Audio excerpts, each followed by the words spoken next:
Hello दोस्तों, नमस्ते। स्वागत है हमारे यूट्यूब चैनल पे। तो मैं आप लोग के बीच आई हूँ। एक चुटकुला नाच गीत छोटा सा है, तो कोई अपने ऊपर ना ले तो अच्छा है। हंसी मजाक वाली गीत है, तो आप लोग देखिए, सपोर्ट करिए। हमरे झूलनी में लागल 3 पाती, हमरे झूलनी में लागल 3 पाती। कौनो झगड़ा लगावलै भतार काटी, कौनो झगड़ा लगावलै भतार काटी।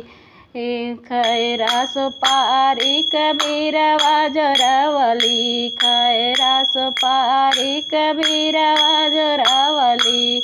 अरे बीरवा न कूचे बलम सासी, अरे बीरवा न कूचे बलम रसी।